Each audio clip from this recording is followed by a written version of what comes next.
What is up, blockchain gang? Our top headline today may be the single greatest threat to your children's innocence, coming up right after this. The CoinTelegraph is reporting that NFTs in games are not dead, but developers should hide them better in their marketing jargon, according to devs attending the discussion panel at the NFT NYC convention, calling previous pay-to-earn models a zero-sum game. I hate it when people first learn the definition of zero-sum because they start applying it to certain things until they realize that everything, from chess to poker to football to the stock market, is a zero-sum game. I'm just going to go out on a limb here and say that these people are idiots. And if they want to fight me for that, I blindly accept. We can debate the issue on stream or in a boxing ring, but tricking gamers into playing Web3 games is not the future for blockchain gaming adoption. You do that by clearly explaining the benefits a blockchain provides to gamers and then actually developing a project that does that instead of only promising to do that one day. This isn't that hard to comprehend here, right? Anyone with an objective brain can look at the state of play-to-earn gaming and see that the solution is not rebranding or a name change while keeping the same Ponzi scheme tokenomics. Let me know what you think in the comments, as these are the people who are making your video games, ladies and gentlemen. And now, parents are revolting in terror after the nonprofit fundraising arm of PBS launched an NFT version of Cookie Monster to raise funds for their own network. They might as well be dropping acid into the baby formula at this point, with the murder of Karens calling for the boycott or ban on the VV marketplace. I know there is at least one crypto hater watching this right now, and I wanted to really grind their gears by purchasing one of these Cookie Monster NFTs for $60. And then I saw it was on sale for only $39.50. And then I saw it was probably the best NFT ever created.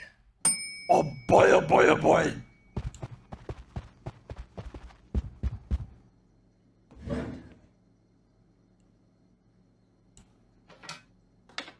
I mean, really?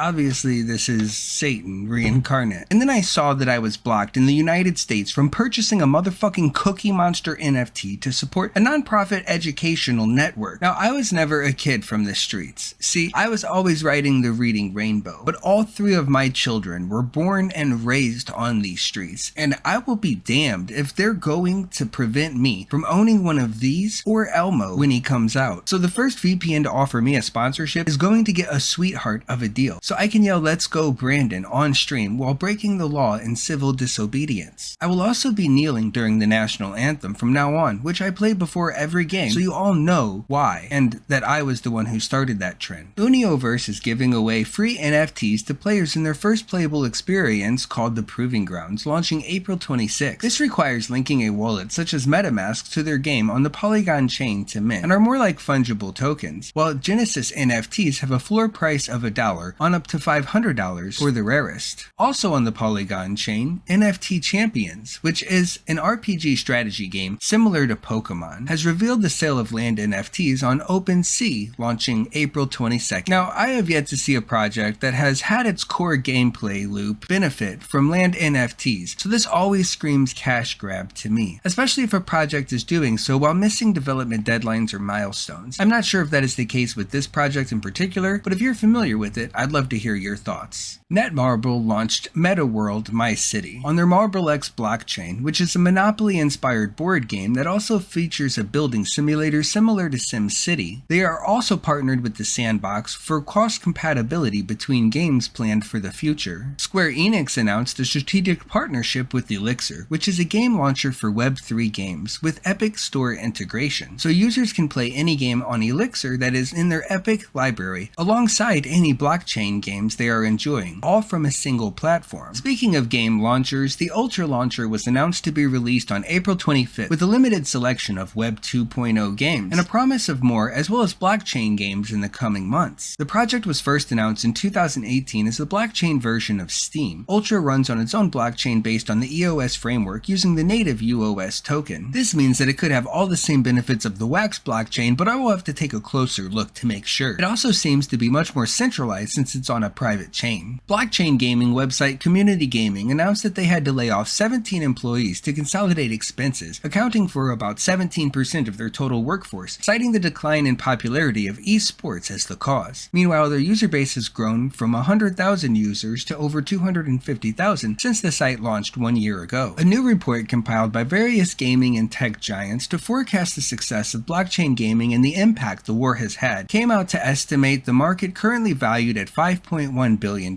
and has a compound annual growth rate of 14%, putting it at $19.3 billion by 2032. I think these estimates are way off personally, as they're not even attempting to include all of the illegal RMT that goes on in traditional games on the black market, which is much larger than blockchain gaming itself at this time, but will transition to it over time in favor of not breaking the game's terms of service, in my opinion. Infinigods is releasing their new tower defense game, which is live for alpha testers who own an Ultimate Pass NFT until the 21st of April, and then to be expanded to basic bitch pass holders at a later date. The floor for the Ultimate Pass is 0.8 ETH and 0.025 ETH for the basic pass, while the cards or towers themselves start at 0.05 ETH. In January this year, they released a mini-game of sorts called Infinimerge that is supposed to have some cross-functionality with the tower defense game as well. Those are all the stories that I have for you today. Thank you for watching. Did I miss anything? Let everyone know down in the comments, and don't forget to subscribe so we can do this again sometime.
Here is a recent video I covered on blockchain gaming news, and here is a playlist of topics regarding blockchain gaming concepts. All of my research and opinions mean nothing without your continued support and feedback, so please help me guide this next generation of gamers because it's dangerous to go alone.